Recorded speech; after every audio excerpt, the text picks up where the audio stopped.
Hai semuanya, Assalamualaikum warahmatullahi wabarakatuh. Shalom, Om Swastiastu, Nama Budaya, Salam Kebajikan. Saya Mahila Budi Pramesti dari Sekolah Tinggi Ilmu Tarbiyah Ad-Dakwah Rangkas Bitung, Lebak, Banten. Fakultas saya di Tarbiyah, jurusannya Pendidikan Agama Islam. Maka sebagai pendidik, izinkan saya untuk menjawab soal interview yang mana berkaitan langsung dengan teori yang ada di pendidikan tersebut. Oke, pertanyaan yang pertama. Apa yang paling kamu sukai dari inovasi atau teknologi budaya perusahaan Google? Oke, yang pertama yang paling saya sukai adalah bagaimana cara Google itu selalu mengimprovisasi dirinya setiap hari, maupun itu dari segi algoritma, dari segi desain, dan bahkan sekarang bisa meluncurkan yang namanya AI atau Artificial Intelligence. Yang paling famous, yang paling masyhur adalah Gemini. Seperti itu ya. Yang kedua adalah bagaimana cara Google untuk mempermudah manusia dalam mengerjakan setiap pekerjaannya. Salah satunya adalah dari Google Meet, dari Google Doc, Google Spread, ataupun Google fitur lainnya. Seperti itu. Yang kedua, bayangkan jika kamu membuat sebuah acara Teach and Chill, maka apa yang akan saya buat?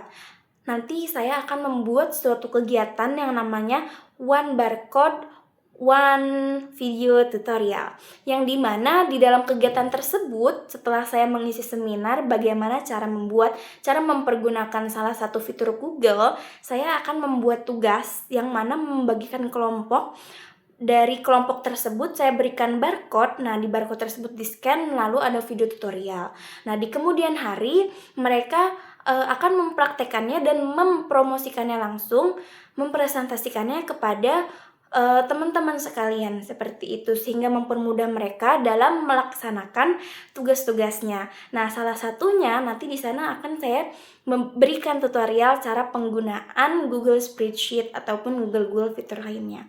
Seperti itu. Selanjutnya yang ketiga, setiap orang memiliki pengalaman di mana mereka harus berpikir out of the box. Nah, bulan lalu, saya ditantang oleh dosen pembimbing saya dalam program PPL atau Proyek Pengayaan Lapangan, di mana dosen tersebut menantang saya untuk bagaimana menciptakan suasana kelas yang tidak hanya berfokus kepada teacher atau teacher-centered learning. Lalu setelah itu saya merefleksikan diri, bertanya apa yang harus saya lakukan.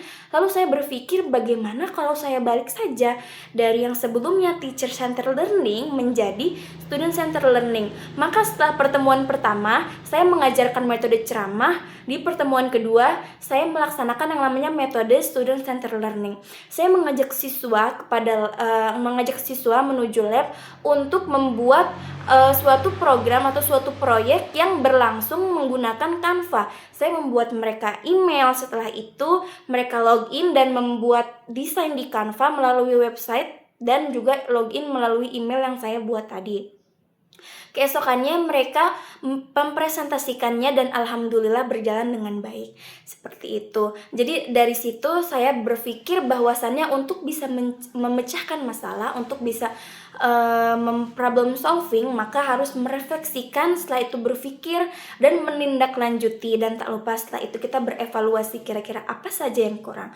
Lalu pertanyaan yang keempat, jika saya terpilih sebagai Google Student Ambassador, maka momen yang pertama kali saya lakukan adalah tadi, kegiatan One Barcode, One Video Tutorial. Nah, setelah itu berjalan dengan baik, saya melakukan evaluasi dan juga memberikan masukan kepada dosen untuk bagaimana caranya mereka mampu mempergunakan video tutorial tersebut di dalam keadaan sehari-hari atau kehidupan sehari-hari tersebut, gitu ya. Maka dampak yang aku ingin tidak hanya untuk mahasiswa, tapi juga untuk siswa, mengingat saya adalah calon seorang pendidik gitu. Jadi apa yang telah saya pelajari itu bisa mampu berdampak terhadap siswa-siswa, karena saya sebagai pendidik harus mampu melek terhadap teknologi. Seperti itu. Mungkin cukup sekian dari saya. Wassalamualaikum warahmatullahi wabarakatuh.